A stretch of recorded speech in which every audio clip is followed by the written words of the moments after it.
Over IRS Form 2553, election by a small business corporation under Section 1362 of the Internal Revenue Code. This is an election form to be treated as an S corporation, and it can only be accepted if the corporate entity meets all of the tests outlined in the form instructions. So before we get through this form, we're going to cover who may elect to be treated as an S corporation and a couple of other things like when to make the election and relief for late elections. So this is important information because it does guide you through processing this form.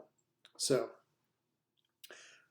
according to the IRS, a corporation or other eligible entity to elect to be treated as a corporation may elect to be an S corporation only if it meets the following tests. And there are 8 tests.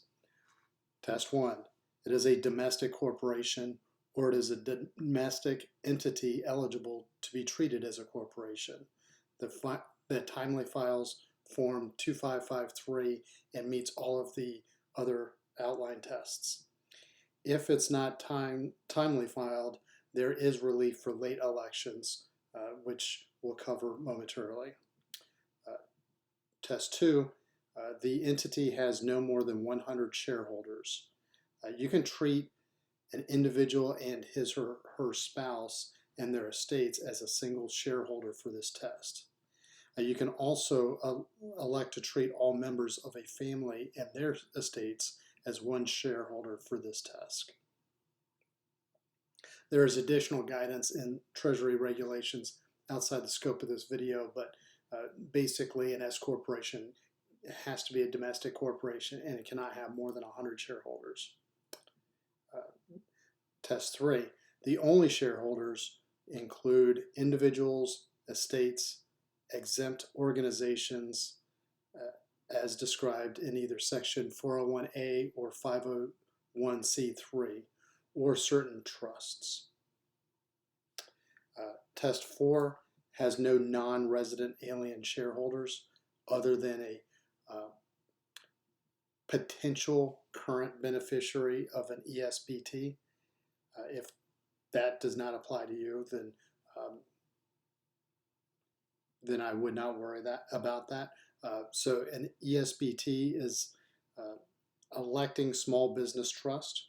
So it's a special kind of trust that elects as an ESBT. So potential current beneficiaries may be non-resident alien shareholders, but all other shareholders have to be either U.S. citizens or residents. Test 5, it only has one class of stock. So if you are familiar with, certain companies might have preferred stock or common stock. An S corporation can only have one class of stock. And the corporation is treated as having only one class of stock if all outstanding shares of the stock have identical rights when it comes to distribution and liquidation proceeds. Test 6, it is not one of the following ineligible corporations. It cannot be a bank that uses or a thrift institution that uses the reserve method of accounting for bad debts. It cannot be an insurance company that's subject to tax under subchapter L of the Internal Revenue Code, and it cannot be a domestic international sales corporation, also known as a DISC, or a former DISC.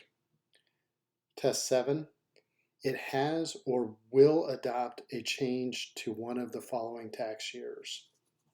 A tax year ending in December 31st, just like a calendar year, a natural business year as defined by the IRS, an ownership tax year as defined by the IRS, a tax year elected under Internal Revenue Code Section 444, a 52 or a 53-week tax year ending with a reference to one of the previously listed years, or any other tax year for which the corporation establishes a business purpose. That this business purpose has to be justified and agreed upon by the IRS. So there is an approval process for making that kind of an election. And then finally, test 8, every listed shareholder consents to the election. So when to make the election. So you can make the election to be treated as an S corporation at any time before the tax year is to start. So if we're in 2023 and I wanted to file this form to be elected as an S corporation, or for my company to be elected as an S corporation starting in 2024, I can file this at any time in calendar year 2023. If you are already in the middle of the tax year and you want to elect for that current year to be treated as an S corporation as well as future years, then you have to file no more than 2 months and 15 days after the beginning of the tax year. So for most taxpayers, this would be a deadline of March 15th. Most taxpayers being calendar year filers, so 2 months and 15 days would bring you to March 15th of the given tax year. There are a couple of provisions for late election relief, and they are outlined in the form instructions. We'll cover them a little bit as we get through this form. So there are 4 parts to this tax form. In part 1, we'll go over the election information. This is the tax treatment that the corporation is seeking. On the back part of part 1, it will be the shareholder information and their consent statements. Part 2 is the selection of the actual fiscal tax year. In part 3 is qualified subchapter S trust election under Internal Revenue Code section 1361D2. If you're making more than one election, you'll need additional copies of this, of part 3. And then part 4 does not contain any verbiage or any boxes that you'll check. These are representations that you will be making if you happen to be filing a late election. So we'll go over that in a little bit. Let's start with part 1. At the top of part 1, you'll see the election information. We're going to pretend that we are Acme Business Corporation, and the address is 123 Any Road.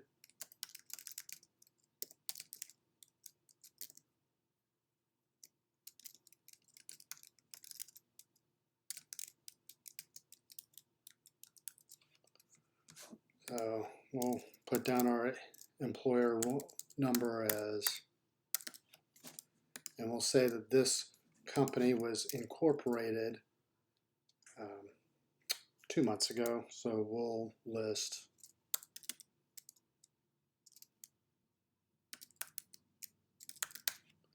and we'll say that it was incorporated in the state of Texas. So that takes care of the top portion at A, B, and C. If after applying, so if you do not have an employer identification number, then you will need to apply for one, either concurrently or you can file it either on the IRS website, or you can actually file Form SS4, which is the application for an employer identification number. So once you have your EIN, then you can enter that here. In Part D, check the applicable box if the entity has either changed its name or address after applying for the EIN. We'll assume that in this case It did not change its name or its address. And the election is to be effective for the tax year beginning in, we'll say, the current tax year. However, specifically, there are some points of guidance that you'll need to be familiar with. So the effective date of election should be the earliest of one of the following three dates. Either the date that the company or the entity first had shareholders or owners, when it first had assets, or when it first began doing business. So since we made this elective for the current tax year, we're going to simply put the date that the company became a business entity. So, and the form itself even says that for a first tax year, you'll usually enter the beginning date of a short tax year as something other than January 1st. So unless your date of incorporation happens to be on New Year's Day, then you should probably enter the date of incorporation if this is a new entity. In Section F, most taxpayers will probably check 1, which is the calendar year.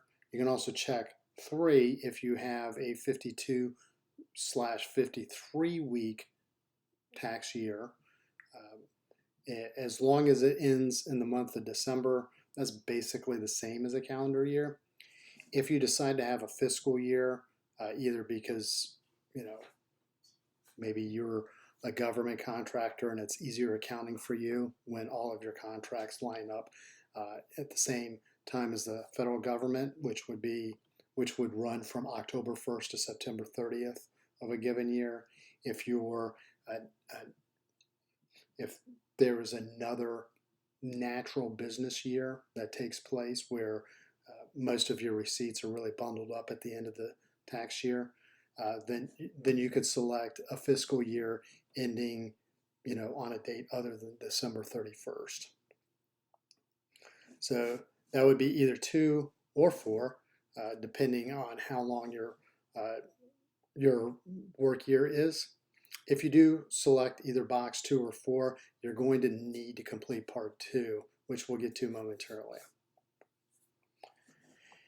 If your entity contains more than 100 shareholders, then if you treat members of a family as one shareholder, does this result in 100 shareholders or fewer and meet the requirement for S corporation status?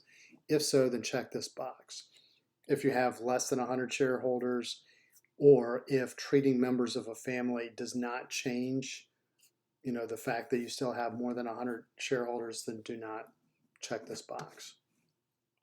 We'll assume that we do not have more than 100 shareholders as owners of this corporation. If you have a legal representative or an officer, then you can put that person's name in here. We'll put that person's name and contact information as John Smith, and we'll list his phone number there for the IRS. If this is not a late filing, you can skip item I, but item I is your way to explain a couple of things about your late election filing, that you had reasonable cause for not filing this in a timely manner, and if this is an election being made by an eligible entity, then you had reasonable cause for not filing your entity classification in a timely manner, and that all of the representations in Part 4 are true. This is where you're going to provide a written narrative or an explanation of, A, the reasons that the election was not made on time, and then B, a list of things that you did to correct the mistake once you discovered it. So this is pretty important because this will actually be part of the consideration process when you submit this to the IRS. Now you'll sign, or an officer or someone that's authorized to represent the corporate entity will sign, put their title, and date this form here. However, we still have 3 more pages to go, so we'll circle back and sign all of this when this is ready to go. Now, part 1 on the second page, this is where we're going to list all of the shareholders and then outline their consent statements, right? So let's start with column J. This is going to be the name and address of every shareholder or former shareholder that's still required to consent. So there's a little bit more detail on how you make that determination in the form instructions. For right now, we'll operate under the assumption that John Smith is a shareholder and his partner Matt Jones is the other partner.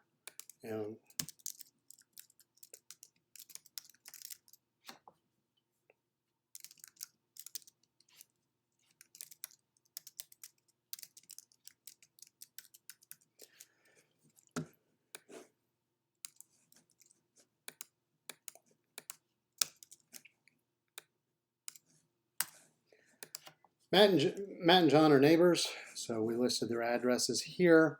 We'll pretend sign here, but this basically is saying that under penalty of perjury, the listed shareholder consents to the election, that they've examined the consent document and all accompanying documents.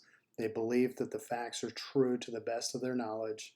If they're seeking relief for a late filed election, then they're also declaring under penalties of perjury that all income is properly reported for previous tax years and for the current year. And so that's basically what K is saying as the shareholder's consent statement. So we'll date this since we can do that.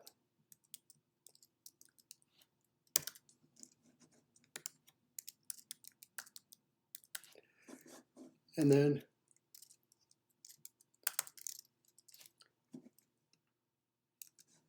we'll just make them 50-50 owners. You can put percentage of ownership. You can also list in shares of stock. So let's imagine that there's 5,000 or 10,000 shares of stock outstanding.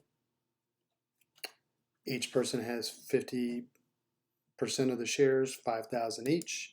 And we'll say that the date of acquiring these happens to coincide with the date that the company was created. And then we'll put each person's social security number on there.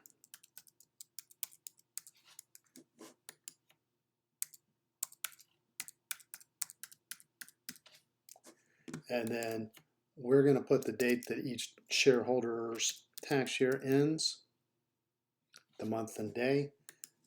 There's no funky tax year for either of these people. They're regular calendar year tax filers. So that's what the last part of part 1, columns J through N look like. So the primary thing that you would have to do is do this for all required shareholders. And if you need more than one page, you can simply print off copies of page 2 and attach them to the form 2553. Oh, so I guess we should take the name of the company and the EIN and make sure that it's populated at the top of each form. Normally, tax preparation software will auto-populate a lot of this stuff.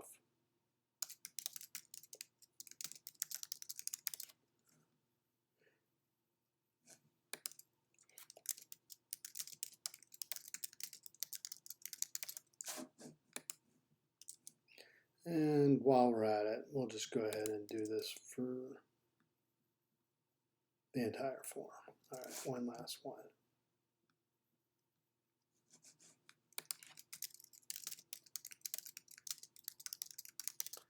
All right, so now we're on to part 2. Part 2 only is required for companies or entities that elected a fiscal year here. So if we elected a calendar year, which I forgot to check, then you could skip part 2, go to part 3. For purpose of this, let's just imagine that we decided to elect a fiscal year ending in September 30th. Then we would have to go down here and we would, first in item O, we would determine, which block to check. So it's either a new corporation adopting the tax year that we just entered, it's an existing corporation that's retaining the tax year that we entered, or it's an existing corporation changing to the tax year that we entered. So we're going to say that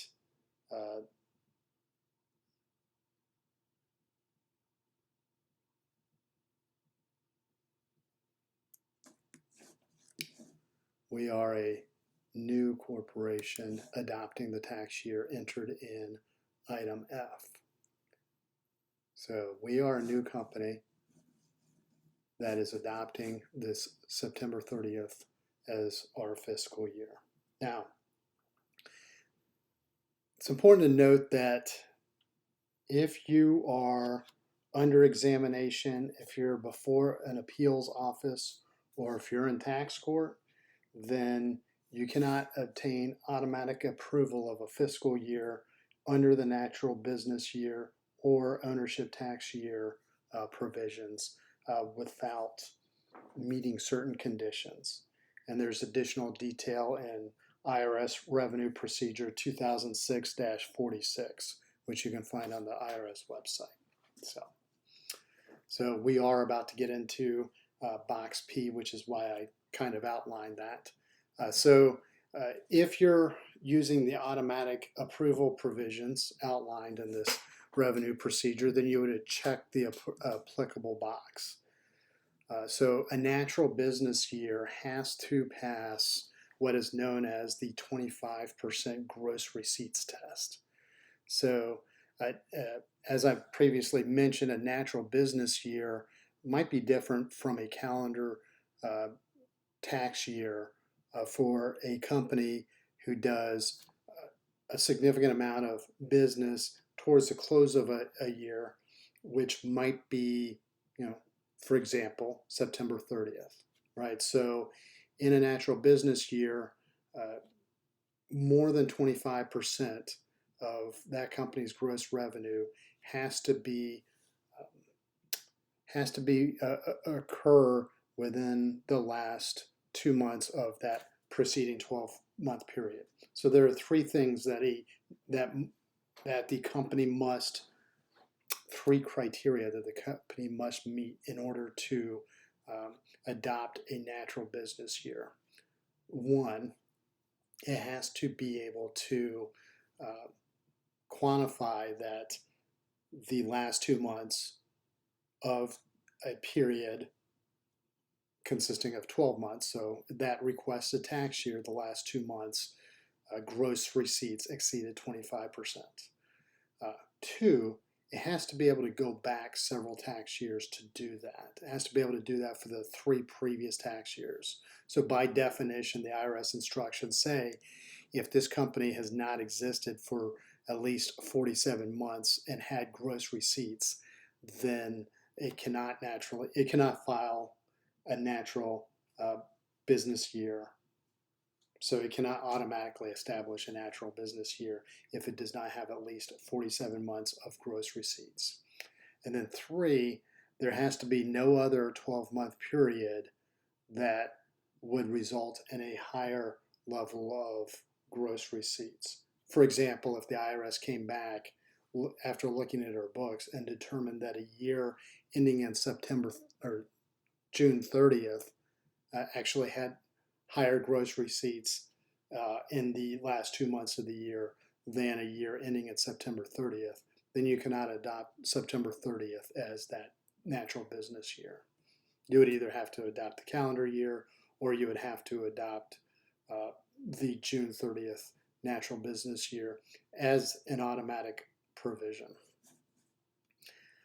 Under Part 2, P2, the ownership tax year, there's additional guidance that discusses representation that you're at least representing shareholders holding more than half of the shares of the stock. So you could do that if you're representing, for example, if both of these two individuals say that they're representing more than half of the shares of stock, they could do that. But if you do not use item P for either one of these, ownership tax year or the natural business year, and you want to have a fiscal tax year, then you need to complete either item Q or item R below.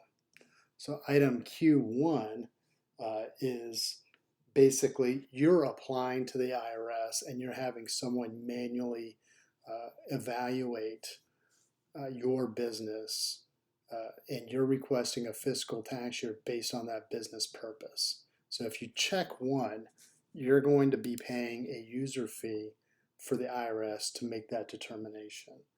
And at the time of this recording, that user fee is $6,200. So you won't make that payment when you file. The IRS Service Center that receives your completed form will send the form to the IRS office in Washington, D.C. They will turn around and notify you when the payment is due. So if you do check this, you'll have to attach a statement that describes all of the relevant facts and circumstances, gross receipts from your sales and services that were necessary to establish a business purpose. You're going to need to dig into the form instructions about details for the gross receipts and things of that nature. And then if the IRS proposes to disapprove the requested fiscal year, then you need to check whether or not you want a conference with the IRS National Office immediately after the denial.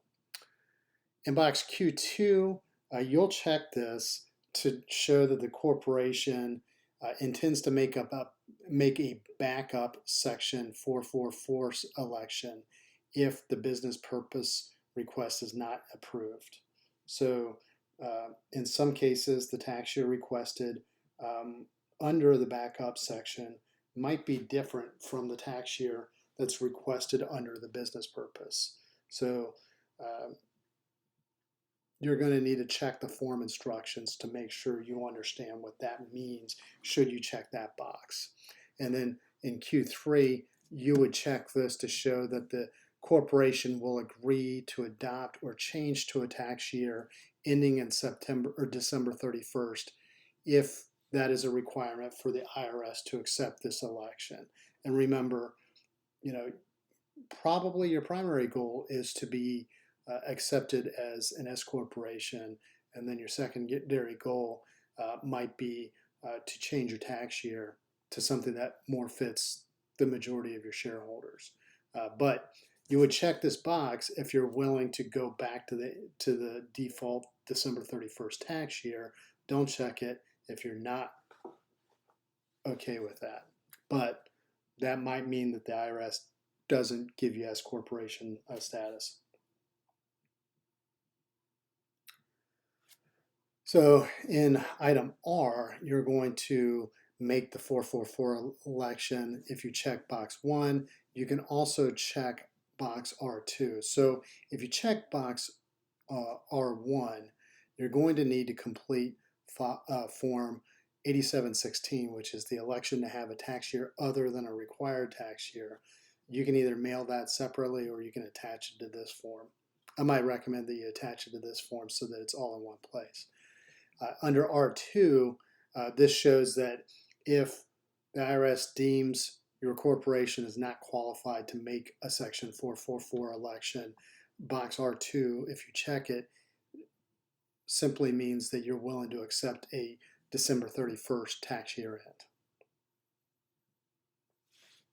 Under Part 3, you would only make the election as a qualified subchapter S trust If you made the election in Part 1, you cannot file this with just Part 3 completed. So for most taxpayers, this probably will not apply.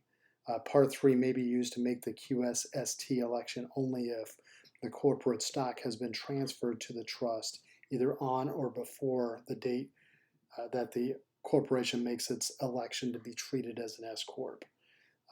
You can use a statement instead of filing Part 3 to make the election, as long as that separate statement has all of the required information, which is the income beneficiary's name and address. This could be Jane Doe.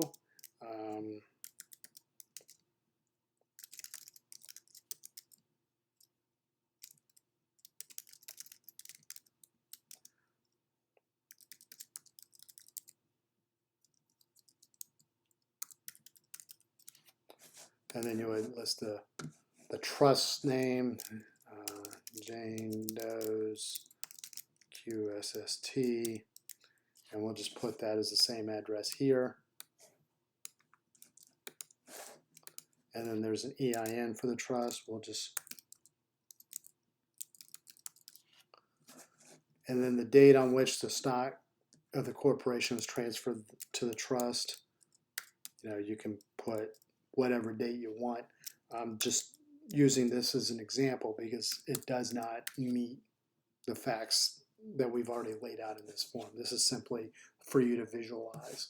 And then you'd have the income beneficiary or the legal representative sign and date this form here. Under Part 4, there's nothing for you to fill out here. This simply is what you're attesting to if you are filing late. You are basically saying that you meet the requirements for relief for a late election that was filed by an eligible entity. So 5 criteria, right? So first, the entity has to be eligible as defined in the Treasury regulations. 2, it has to have intended to be classified, so it had to actually have the intent to be treated like an S corporation. Under 3, it has to only have failed because filing Form 8832 was not timely, or the IRS deemed to have not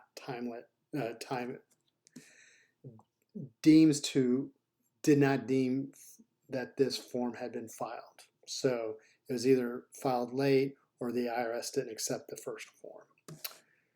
In 4, fails to qualify as an S corporation solely because it was not timely filed.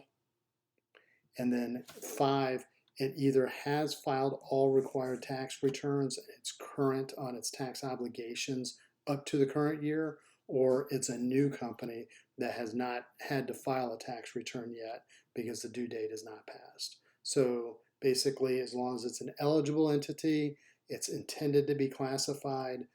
The only reason it wasn't filed in a timely manner was acceptable under Treasury regulations, and it's current on all of its tax and information returns. So when you complete this part right here and sign here, that's what you're attesting to. So now, where to file? The form itself actually contains the filing locations. You'll either be filing with the Kansas City office or with the Ogden, Utah office. There's a fax number for each. There's mailing instructions. So if you're in Connecticut, Delaware, District of Columbia, Georgia, Illinois, Indiana, Kentucky, Maine, Maryland, Massachusetts, Michigan, New Hampshire, New Jersey, New York, North Carolina, Ohio, Pennsylvania, Rhode Island, South Carolina, Tennessee, Vermont, Virginia, West Virginia, or Wisconsin, you'll send it to Department of Treasury, Internal Revenue Service, Kansas City, Missouri, 64999, or you can fax it to 855-887-7734. For all other states, you'll send this to Department of the Treasury, Internal Revenue Service, Ogden, Utah, 84201. Fax number is 855-214-7520. You'll notice that there are no overseas locations, no U.S. territories listed, and that's because you cannot be an S corporation if you're not a domestic company. So that is all we have for IRS Form 2553. If you want more detail, we've written an article which you can find on our website. Simply go to teachmepersonalfinance.com, type in IRS Form 2553, and you should see our article which walks you step by step through everything we just discussed. If you like our articles, please subscribe to our newsletter, which you can find on any article on our website. You can simply opt in with your first name and email, and you'll get emails as we send them out. If you like our YouTube videos, please subscribe to our YouTube channel.